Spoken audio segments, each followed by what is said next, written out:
bukan hal yang tidak mungkin. Harapan sebagaimana cita-cita besarnya Pak Prabowo itu, Indonesia di tahun 2045 menuju ke Indonesia emas itu terwujud. Banyak masyarakat kita itu di daerah-daerah pedesaan, kemudian masyarakat-masyarakat yang miskin dan rentan miskin itu masih jauh dari posisi mendapatkan fasilitas pendidikan yang layak. Kalau melihat konsepnya ini kan dia berbasis asrama ini kan? Karena SR ini kan dari SD, SMP, SMA sama-sama ada. Bedanya adalah kalau di SD, SMP, SMA yang sekolah umum, ya selain dari inputnya sudah beda, adalah dari anak-anak yang tidak mampu, itu dari posisi input siswa. Ini kan kalau lihat fasilitasnya kan yang diberikan untuk siswa sekolah kan luar biasa, bahkan dari sepatu ya, baju semua kan, semua dibiayai, ya, sampai sepeser pun tidak ada biaya. Laptop ya juga.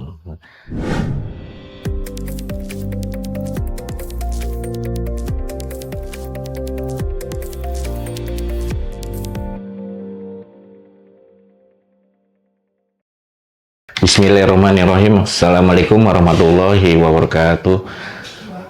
Berjumpa kembali pemirsa podcast Bangsa Online yang berbahagia di mana saja Anda berada. Kali ini kita bincang-bincang terkait sekolah rakyat. Ya. Bagaimana sekolah rakyat ini adalah visi besar dari Presiden Prabowo Subianto yang bertujuan untuk membuat Indonesia Emas 2045. Bersama saya hadir anggota Komisi E DPRD Jawa Timur dari Dapil Jatim 4 yang meliputi Banyuwangi, Situbondo, dan Bondowoso dari fraksi Partai Persatuan Pembangunan. Langsung saja kita perkenalkan Ibu Zainia. Assalamualaikum warahmatullahi wabarakatuh. Selamat siang, senang Mas Dide hari ini kita bisa ketemu lagi untuk yang podcast selanjutnya. Oleh karena itu salam hormat saya buat seluruh pemirsa podcast Bangsa Online yang selalu setia melihat beberapa hal yang kita diskusikan melalui forum podcast yang merupakan ini program dari DPRD Provinsi Jawa Timur bersama dengan teman-teman media yang ada di Surabaya dalam rangka untuk memberikan informasi atau apapun lah namanya dalam sisi kebijakan yang perlu diketahui oleh masyarakat. Mudah-mudahan terus bisa menebar manfaat bersama dengan Harian Bangsa. Amin. Amin. Gini, siap. Ya, karena masih tergolong muda nih, saya panggil Ning aja ya. Sudah usia 48 ya? 48 tapi kelihatan masih sudah 40 nih. Masih kategori Fatayat NU ini. Alhamdulillah Fatayat NU. Belum muslimat. Jadi gini nih, kita kali ini bincang-bincang tentang sekolah rakyat. Sekolah rakyat ini kan program prioritasnya ya Presiden Prabowo Subianto kan. Ini kan tujuannya menciptakan generasi emas 2045 ya, memberi kesempatan ya kan, ini program inklusif kan, memberi kesempatan belajar untuk setiap anaknya. Kalau dari ini sendiri melihat sekolah rakyat ini seperti apa nih? Kami merasa bangga Presiden kita hari ini punya satu visi besar untuk mewujudkan Indonesia emas di tahun 2045. Tetapi tentu rasa kebanggaan ini nggak bisa kita cukup dengan rasa bangga, harus ada aksi-aksi nyata, taktis, strategis. Mengapa demikian? Karena kita paham bahwa tingkat kemajuan satu negara, satu daerah itu salah satunya itu ditentukan oleh IPM, Indeks Pembangunan Manusia. Dan ada 3 pilar dalam penentuan IPM itu adalah pertama faktor pendidikan, yang kedua kesehatan, yang ketiga kesejahteraan rakyat. Maka 3 pilar ini harus saling menguatkan. Bagaimana pendidikannya itu bagus, di mana kesehatannya bagus, kemudian kesejahteraan masyarakat ini juga meningkat. Maka ketika 3 pilar ini saling menguatkan satu dan yang lain, bukan hal yang tidak mungkin. Harapan sebagaimana cita-cita besarnya Pak Prabowo itu, Indonesia di tahun 2045 menuju ke Indonesia emas itu terwujud. Maka ketika bicara pendidikan sebagai salah satu pilar penguat IPM, ada satu masalah besar dalam dunia pendidikan yang perlu menjadi pemikiran kita bersama. Dan ini yang menjadi PR dari negeri ini. Apa itu? Soal pemerataan pendidikan. Bahwa Indonesia ini terdiri dari banyak kepulauan, ribuan kepulauan, ada masyarakat perkotaan dan masyarakat pedesaan, maka tentu dengan jumlah populasi penduduk yang cukup padat, dengan daerah teritorial geografis yang sangat beragam seperti itu, ini menimbulkan problem tersendiri dalam dunia pendidikan. Sehingga tidak semua masyarakat yang ada di Indonesia ini bisa mengenyam pendidikan itu sesuai dengan SPM, standar pelayanan minimal pendidikan. Banyak masyarakat kita itu di daerah-daerah pedesaan, kemudian masyarakat-masyarakat yang miskin dan rentan miskin itu masih jauh dari posisi mendapatkan fasilitas pendidikan yang layak, gitu ya. Sehingga bisa kami artikan bahwa dunia pendidikan kita dalam urusan pemerataan itu tidak sedang baik-baik saja. Maka kondisi inilah yang kemudian membuat pemerintah, dalam hal ini Pak Presiden sebagai penanggung jawab NKRI, kemudian membidik satu program agar supaya pemerataan pendidikan ini bisa dirasakan oleh semua masyarakat, semua kalangan, baik mereka yang kaya, mereka yang miskin, masyarakat perkotaan, masyarakat pedesaan. Kemudian adalah satu inisiasi yang namanya SR atau Sekolah Rakyat. Jadi prinsipnya Sekolah Rakyat ini tujuan utamanya itu adalah agar pendidikan ini bisa dirasakan oleh seluruh lapisan masyarakat dengan tidak melihat kelas sosial, dengan tidak melihat tingkat kesejahteraan, dan tidak melihat ini masyarakat desa dan kota. Pokoknya semua anak-anak Indonesia itu memiliki hak yang sama untuk merasakan pendidikan yang layak. Kalau cuma merasakan pendidikan, saya pikir mudah ya, tetapi merasakan kenyamanan pendidikan yang layak sesuai dengan standar pelayanan minimal itu hari ini kan masih menjadi PR. Maka SR ini adalah salah satu solusi yang dibuat oleh Pak Presiden untuk melakukan pemerataan pendidikan yang ada di NKRI ini. Termasuk juga untuk memutus mata rantai kemiskinan. Karena mereka yang bisa sekolah di SR ini ada beberapa kategori. Jadi mereka yang tidak mampu. Dan mereka tidak mampu pun ini harus dibuktikan dengan dia masuk di data sen. Jadi desil 1 dan desil 2. Jadi data sen itu adalah data tunggal ekonomi nasional gitu ya. Jadi mereka yang klasternya sangat miskin gitu ya, rentan miskin, itu ada di DTSEN ini. Lalu dari DTSEN ini ada desil 1, desil 2 sampai pada posisi desil 6. Yang mereka yang bisa sekolah rakyat ini adalah di desil 1 dan desil 2. Jadi mereka yang memang mereka yang sangat butuh dan mereka sangat jauh dari tingkat sejahtera. Jadi masyarakat miskin lah. Masyarakat miskin, kemudian anak-anak bermasalah, kemudian mereka yang broken home seperti itu. Pokoknya mereka yang memang syarat dengan persoalan-persoalan tidak ratanya fasilitas pendidikan, maka ini yang bisa masuk di dalam sekolah rakyat ini. Oke. Kalau melihat konsepnya ini kan dia berbasis asrama ini kan. Berarti ada multi efek player ya. Jadi selain memberi kesempatan pendidikan yang sama, terus bisa juga memutus mata rantai kemiskinan, sama ini juga nih ya, memberi pemenuhan gizi ya, karena kan dia juga diberi makan di sana juga. Nah, ini kan di lapangan ini kan masih ada problematiknya nih, karena ini kan program yang baru gitu kan.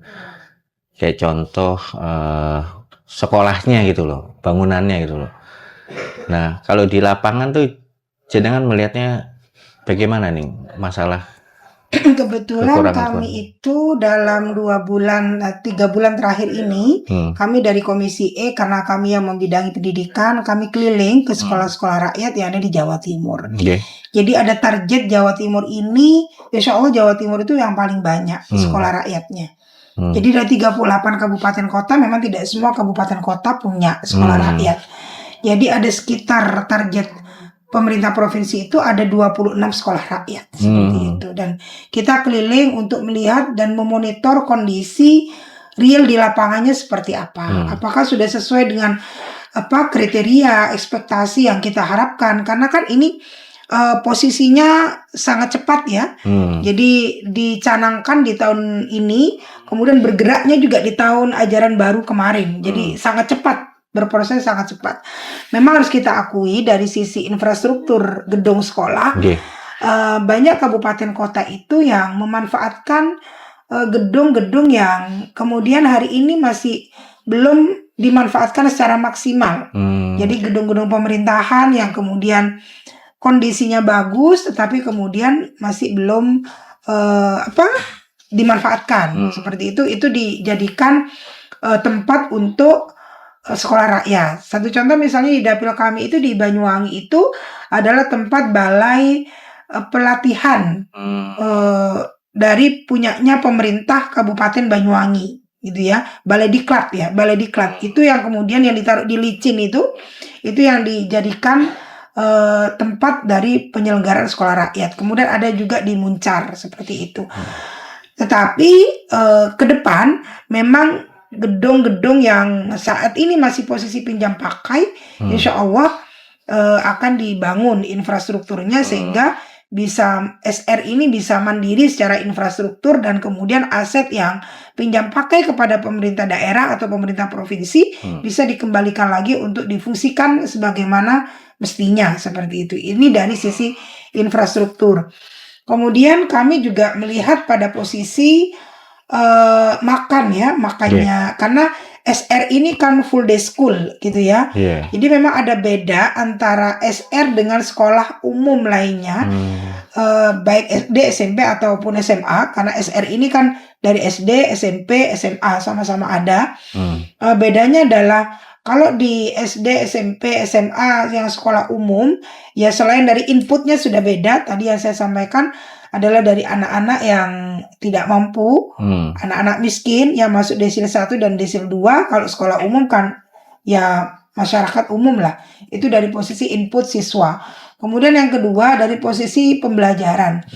Kalau di sekolah umum itu ya ketika sudah jam 1 siang udah selesai pendidikan. Nah, tapi kalau di SR ya mereka seperti mondok. Jadi full day school dan menginap. Jadi di situ itu ada wali asuh ya, ada wali kamar. Jadi di setiap kamar itu memang ada petugasnya masing-masing ya. Wali asuh lah bahasanya itu. Kalau tidak keliru itu 1 orang wali asuh itu ngampu 10. Jadi cukup maksimal lah untuk melakukan monitoring dan penguatan gitu ya. Jadi full day school dan menginap. Kemudian perbedaannya lagi, kalau di sekolah luar itu kan mengajarkan soal memang kurikulum yang ditetapkan oleh Kementerian Pendidikan secara nasional. Tapi kalau di sekolah rakyat ini selain memang kurikulum secara nasional, karena memang ijazah nanti yang dikeluarkan itu kan sama, SR ini sama ijazahnya diakui, sama dengan sekolah umum lainnya. Jadi di sana juga diajarkan soal pendidikan karakter, kemudian di sana juga diajarkan leadership atau kepemimpinan, kemudian di sana juga diajarkan vokasi, seperti itu ya, keterampilan-keterampilan khusus menyesuaikan dengan bakat dan minat siswa. Jadi memang ada banyak beda ya, karena memang diharapkan alumni dari sekolah rakyat ini nanti ketika dia sudah jadi alumni, sudah lulus, ini bisa menjadi pribadi-pribadi yang bukan hanya punya kecakapan secara intelektual, tetapi menjadi pribadi-pribadi yang tangguh dan mandiri.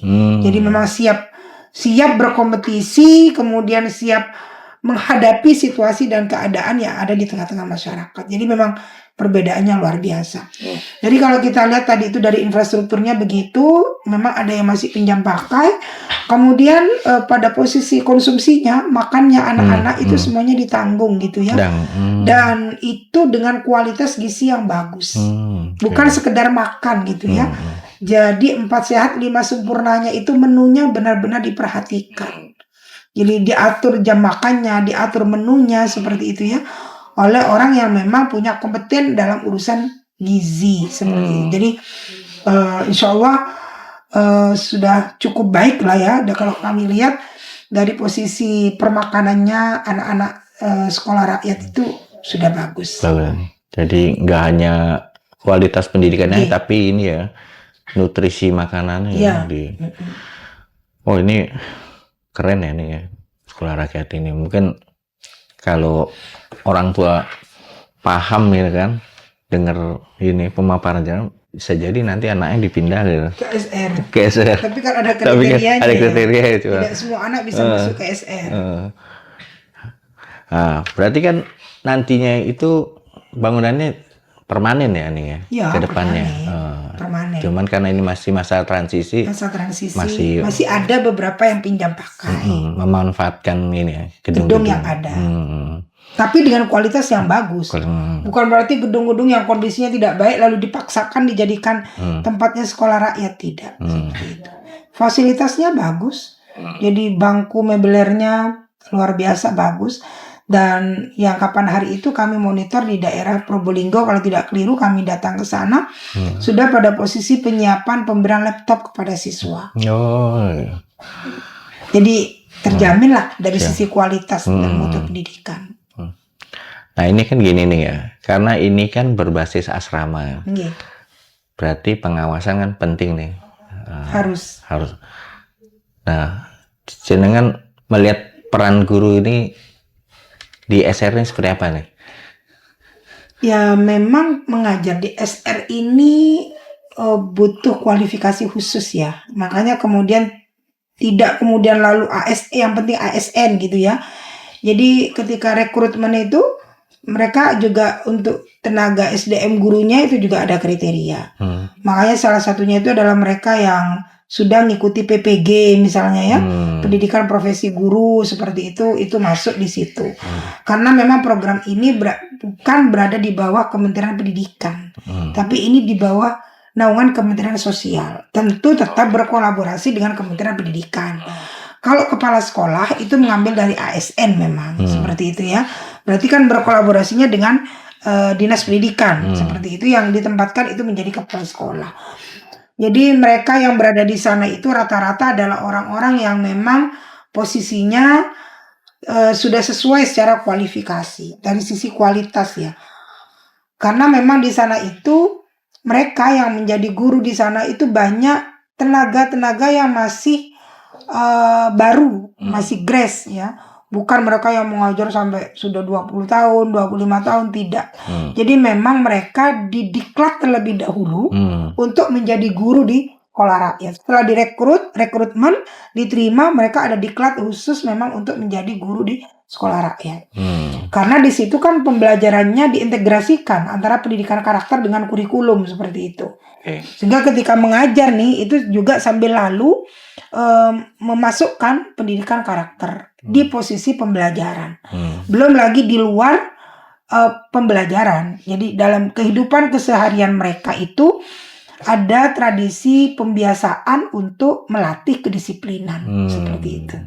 Jadi memang ada ini ya, ada rambu-rambunya, ada indikatornya, ada kriterianya mereka yang untuk bisa mengajar di sekolah rakyat ini. Oke. Berarti pendidiknya juga ini ya, kualitasnya juga diperhatikan.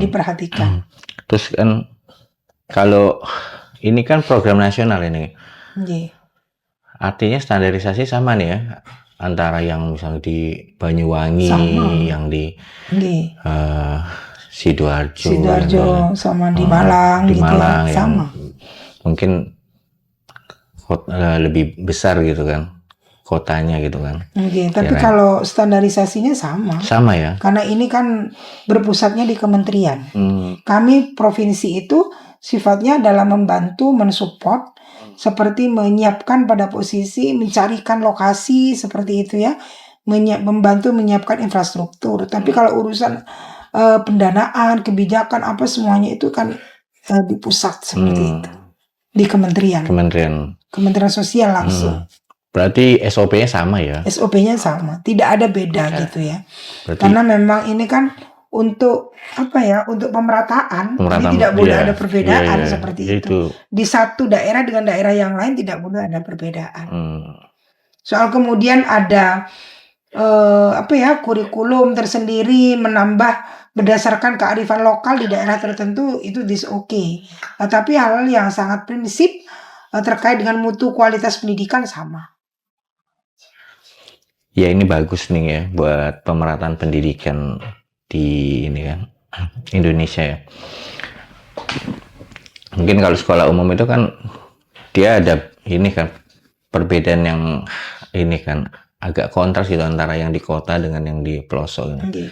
Nah, ini solusi untuk ini ya, menciptakan pemerataan kualitas pendidikan. Terus karena ini berbasis asrama ini ya. Lalu nih peran orang tua itu ada di mana nih dalam konteks sekolah rakyat? Ya, kalau peran orang tua tetaplah dia ada jadwal kunjung seperti itu kepada anaknya, itu tetap. Jadi ketersambungan antara sekolah dengan orang tua itu tetap. Artinya orang tua tidak kemudian ketika anaknya diserahkan ke sekolah rakyat lalu bebas kewajiban seperti itu ya. Tumbuh kembang anak itu tetap disampaikan oleh wali asuhnya kepada orang tua murid gitu ya. Makanya kemarin ketika kami turun ke Banyuwangi dan kami sempat ketemu dengan wali murid, kami sampaikan bahwa panjenengan ini adalah orang-orang yang patut bersyukur luar biasa karena tidak semua orang tua bisa menyekolahkan anaknya di sekolah rakyat dengan fasilitas yang bagus seperti ini. Tapi bukan berarti ketika amanah ini diberikan kepada sekolah rakyat lalu tanggung jawab orang tua itu lepas. Tetap ada tanggung jawab orang tua untuk memantau dan memonitoring tingkat tumbuh kembangnya anak. Melalui apa? Jadi ketika kunjungan nih ke asrama dan segala macam itu, bagaimana orang tua itu ada komunikasi dengan wali asuh. Wali asuh otomatis kan punya portofolionya masing-masing siswa. Bagaimana perkembangannya anak A, bagaimana perkembangannya anak B, C, dan seterusnya. Sehingga ini yang perlu ada komunikasi antara wali asuh dengan orang tua siswa. Sehingga keinginan dari Pak Presiden bahwa siswanya memiliki pendidikan karakter ini gayung bersambut ya. Di sekolah sudah dididik dengan kurikulum yang luar biasa bagus dengan standarisasi seperti yang tadi bilang, di situ ada pendidikan karakter, vokasi dan kepemimpinan seperti itu. Tetapi di rumah seperti itu dengan monitoring orang tua seperti itu, ini juga bisa memberikan input informasi tambahan kepada wali asuh dan sekolah tentang track record dari anak-anaknya. Sehingga nanti pola pendidikan yang diberikan, pembiasaan dan lain-lain yang diberikan oleh sekolah itu on the track karena sudah punya portofolionya masing-masing. Jadi sampai segitu ya untuk melihat tumbuh kembangnya anak seperti itu. Jadi tidak lepas apa yang menjadi tugas dan tanggung jawab dari orang tua. Ini kan kalau lihat ininya kan, apa fasilitasnya kan yang diberikan untuk siswa sekolah kan luar biasa, bahkan dari sepatu ya, baju semua kan, semua dibiayai, sampai sepeser pun tidak ada biaya. Laptop ya juga. Dengan apa pendidik yang berkualitas ya, kurikulum yang juga bagus. Tapi nih masih ada di beberapa tempat itu orang tua yang tidak mau menyerahkan anaknya di sekolah rakyat. Menurut jenengan ini perlu edukasi seperti apa? Apa sosialisasinya? Apa harus ditingkatkan lagi? Benar. Gimana nih? Jadi mereka yang disasar oleh sekolah rakyat itu kan keluarga miskin. Hmm. Utamanya keluarga miskin ekstrim gitu ya. Oh iya. Di posisi keluarga miskin ekstrim itu memang masih ada satu pola pikir, satu mindset itu yang saya punya anak ya udah kenyang lapar itu barang saya. Tidak harus jauh-jauh seperti itu. Toh ketika saya menjadi seorang buruh tani, petani dan segala macam dengan status ekonomi yang rendah saat ini, walaupun anak saya sekolah kemana-mana, sekolah ke SR dan nggak mungkin dong anak saya kemudian menjadi pejabat, kemudian jadi guru, jadi dokter, jadi ini. Karena memang kami ditakdirkan menjadi keluarga miskin, ya udah kita nikmati kemiskinan ini. Ada di daerah-daerah tertentu yang masih pola tradisi seperti itu dipelihara, gitu ya. Nah, oleh karena itu penting ada edukasi, ada sosialisasi. Siapa yang melakukan ini tentu tidak pure murni orang kementerian. Jadi gimana pun juga Kementerian Sosial ini kan punya rangkaian ke bawah. Kalau di tingkat provinsi itu ada dinas sosial gitu ya. Kemudian di tingkat kabupaten kota ini juga ada dinas sosial. Bahkan dinas sosial itu punya perangkat yang luar biasa. Jadi ada pendamping PKH misalnya, ada TKSK misalnya, yang mereka bersentuhan langsung dengan grassroots, dengan masyarakat bawah. Apalagi kalau kayak pendamping PKH itu kan ada pertemuan rutin bulanan lah ya. Jadi rata-rata orang yang mereka menerima program PKH juga, mereka kan keluarga miskin yang punya anak usia sekolah dan seterusnya. Nah, maka sosialisasi semacam ini perlu secara masif disampaikan. Bagaimana profil daripada sekolah rakyat? Apa tujuannya? Apa nilai plusnya menyekolahkan anaknya di sekolah rakyat? Nah, ini perlu edukasi. Karena kalau tidak, maka masyarakat tidak paham. Karena masyarakat yang rentan miskin dan masyarakat miskin itu tingkat menangkap informasinya itu sangat terbatas. Sangat terbatas. Jadi mereka biasanya tinggal di pelosok, mereka tinggal di pegunungan. Jadi kalaupun punya Android kadang sinyal susah gitu-gitu ya. Ya kadang mereka juga nggak punya Android seperti itu, sehingga perkembangan demi perkembangan itu tidak cukup diketahui secara detail. Nah, maka perangkat dari Kementerian Sosial yang ada di bawah ini perlu melakukan sosialisasi untuk itu. Tentu ini tidak menjadi tanggung jawab perangkatnya Kemensos saja. Jadi makanya kan ini ada program ini lintas kementerian.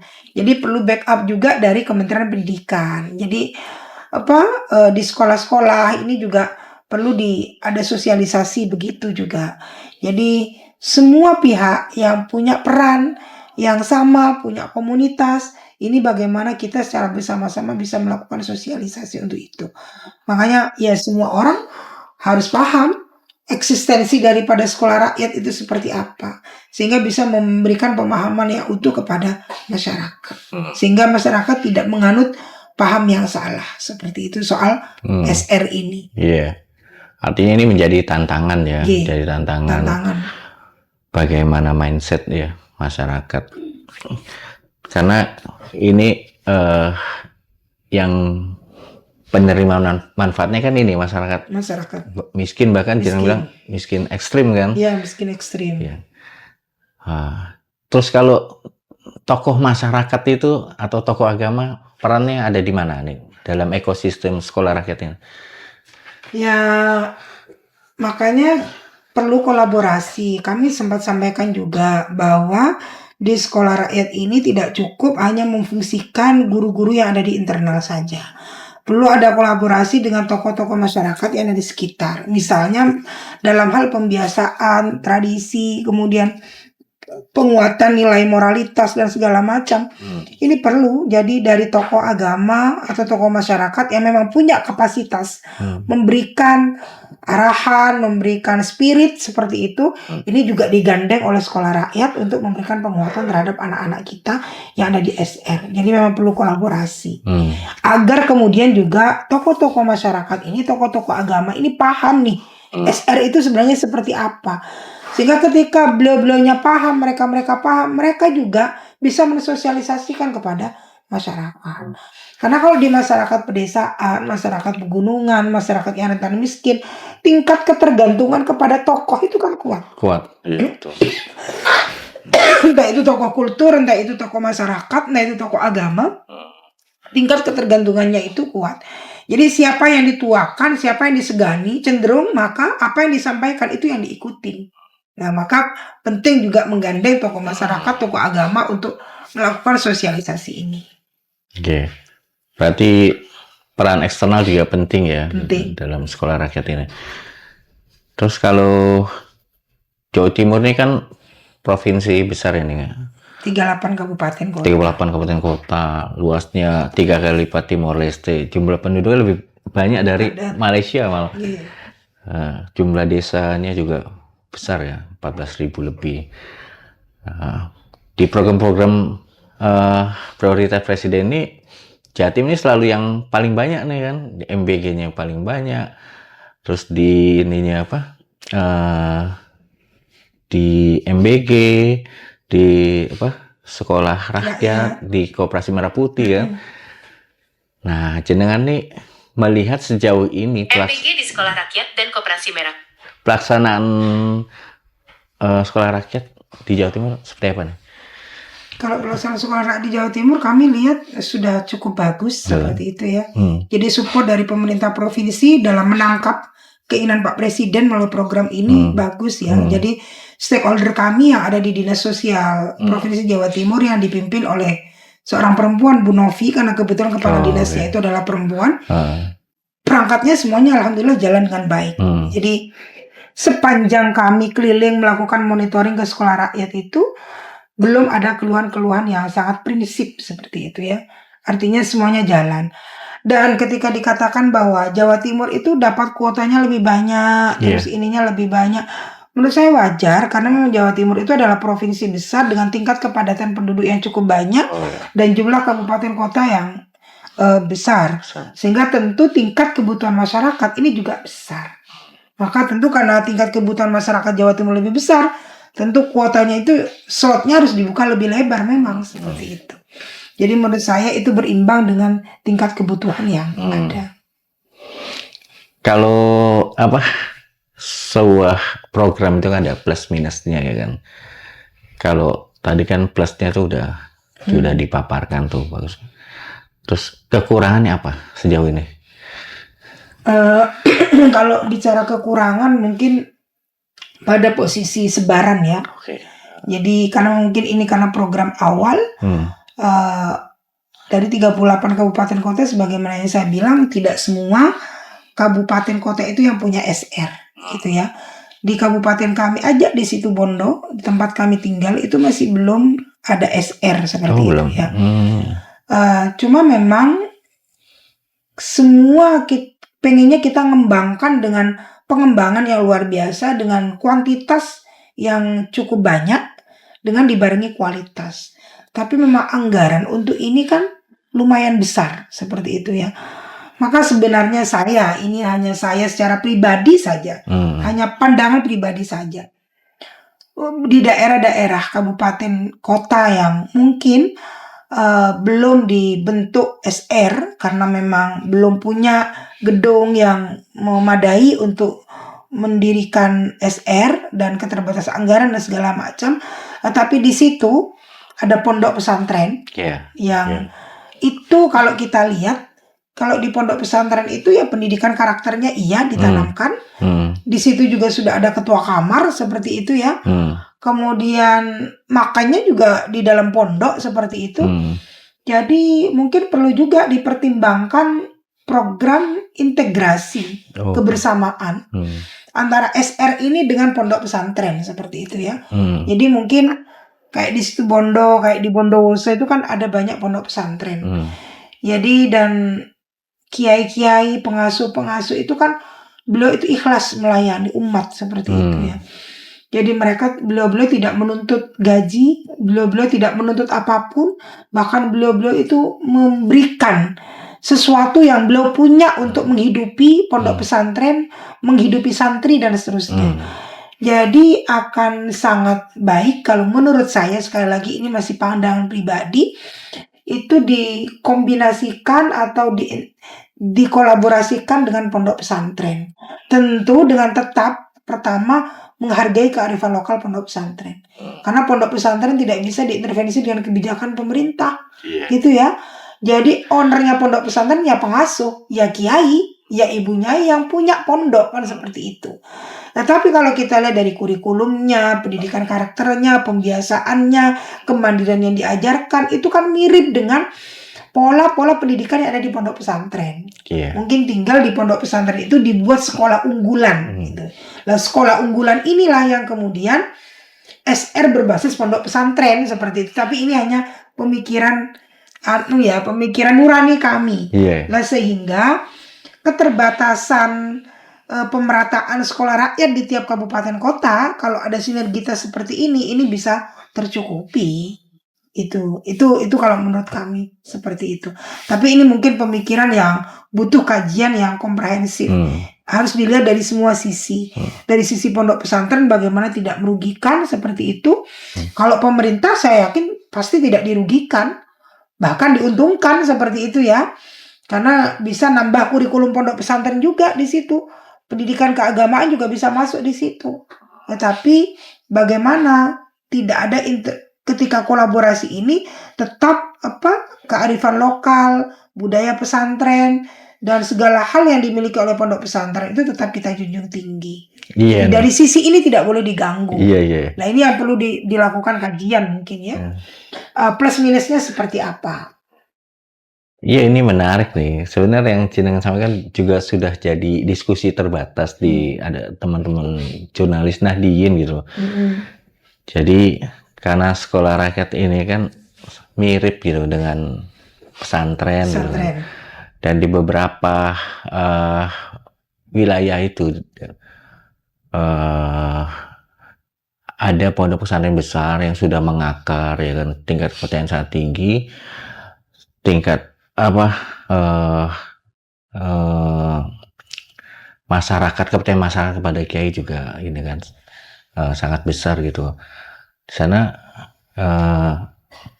bisa jadi gitu kan, kalau menurut ini kan diskusi teman-teman tuh sulit sekolah rakyat gitu kan diterima di sana, karena ini mereka udah percaya 100% sama pondok pesantren, sama kiainya gitu kan.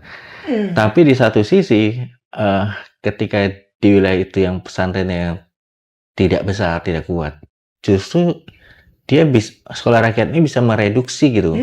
Bisa jadi malah nanti bisa jadi tantangan dan ancaman bagi pondok pesantren. Bener nih. Karena ini tepat ini apalagi Jawa Timur ya, di Jawa Timur ya. Mungkin ini juga bisa jadi ini juga bisa jadi sebuah bahasan gitu kan. Di tingkat nasional gitu kan, bahwa ada kearifan lokal ya kan. Nah, terus yang jenengan juga ini menarik juga tadi kan, tawarannya ada sinergisitas kan antara pondok atau dengan sekolah rakyat ya. Karena konsepnya mirip ya nih ya. Konsepnya mirip. Cuma beda manajemen mungkin ya. Beda. Kalau pondok pesantren itu kan manajemennya dari pondok pesantren sudah gitu ya. Jadi mau ngapain itu ya berdasarkan kearifan lokal yang ada di situ. Dan ownernya itu adalah pengasuh seperti itu. Pemilik pondok pesantren itu kan adalah pengasuh pondok pesantren. Tapi kalau bicara urusan kemandirian, urusan pembiasaan, itu kan memang yang diajarkan di pondok pesantren. Gitu ya. Jadi urusan toleransi, kebersamaan, kebinekaan itu yang memang diajarkan di pondok pesantren. Urusan moralitas, pendidikan karakter itu yang diajarkan di pondok pesantren. Full day school ya itu sudah. Karena di pondok pesantren itu pagi sekolah umum, kadang pagi sekolah agama, siangnya sekolah umum. Kadang dibalik, paginya sekolah umum, siangnya sekolah agama. Malam itu masih ya selain ada sholat berjamaah itu malam masih ada pengajian kitab dan segala macam. Itu lebih kompleks lagi yang diajarkan kalau di pondok pesantren seperti itu. Jadi kalau menurut saya mirip ya, tapi tidak sama. Ya. Nah ini kan programnya kan jangka panjang ya, jangka panjang. Ini sudah berjalan. Kedepannya apa? Masih ada peluang bertambah itu di Jawa Timur nih. Ya, kita berharap dan program dari Presiden itu kan juga menambah ya setiap tahun. Tapi tentu dengan melihat mengevaluasi dari yang sudah ada. Jadi dari posisi target 26 nih SR yang ada di Jawa Timur ini tentu perlu dievaluasi nanti seperti apa.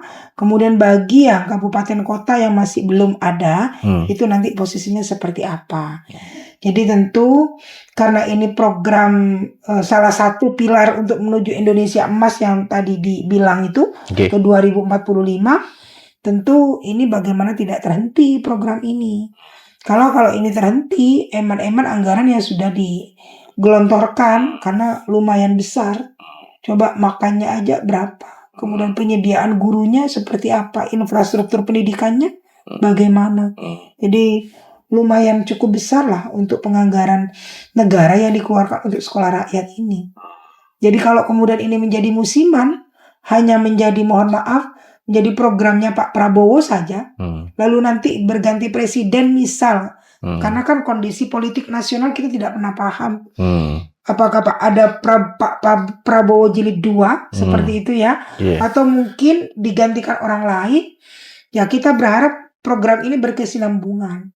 Jangan sampai kemudian ini berhenti ketika masa pemerintahan hari ini, lalu berganti kebijakan baru di pemerintahan selanjutnya. Maka eman-eman uang APBN yang sudah digelontorkan untuk ini kalau ini tidak berkesinambungan. Jadi kalau menurut kami apa yang kurang dari sekolah rakyat ini, bagaimana ini menjadi evaluasi dan diperbaiki seperti itu untuk disempurnakan lagi, bukan untuk dihapus. Nanti kalau dihapus ganti program lagi, maka nanti keinginan untuk jadi Indonesia Emas di tahun 2045 susah terwujud seperti itu. Kalau dulu zamannya kami tidak bermaksud membanding-bandingkan setiap era pemerintahan ya. Kalau dulu ketika zamannya Pak Soeharto itu kan ada GBHN ya, garis-garis besar haluan negara gitu ya. Adalah konsep pembangunan jangka panjang. Ada repelita gitu ya. Yang itu di breakdown GBHN ini di bawahnya ada repelita, rencana pembangunan 5 tahun. Sehingga program dari 5 tahun ke 5 tahun ini terus bersambung berkesinambungan untuk menuju, kalau tidak keliru ya, tujuan GBHN waktu saya sekolah itu kan dulu wajib menghafal ya. Jadi tujuan GBHN itu adalah menciptakan manusia seutuhnya kan seperti itu ya. Jadi itu yang menjadi angel. Jadi kalau sekarang kan pakai istilah Indonesia Emas seperti itu. Kalau dulu kan menciptakan manusia Indonesia seutuhnya. Itu kalau GBHN dulu. Nah kita berharap Angel Indonesia Emas ini melalui salah satu programnya itu adalah SR ini bagaimana bisa berkesinambungan sehingga cita-cita Indonesia Emas ini benar-benar bisa terwujud dengan baik. Oke nih. Ya ini yang kata kuncinya kesinambungan, keberlanjutan ya. Jangan sampai terputus oleh pergantian rezim yang saya kira itu menjadi penutup nih bagaimana sekolah rakyat yang menjadi visi besar Presiden Prabowo untuk menciptakan generasi emas di 2045 bisa terus berjalan ke depan secara berlanjut, berkesinambungan, terus disupport Komisi E juga di DPD Jatim juga terus mengawal ya nih ya program sekolah rakyat ini ya. Saya kira sekian pemirsa podcast Bangsa Online, lebih kurangnya mohon maaf. Wallahu muwaffiq ila aqwamit thoriq. Assalamualaikum warahmatullahi wabarakatuh. Waalaikumsalam warahmatullahi wabarakatuh.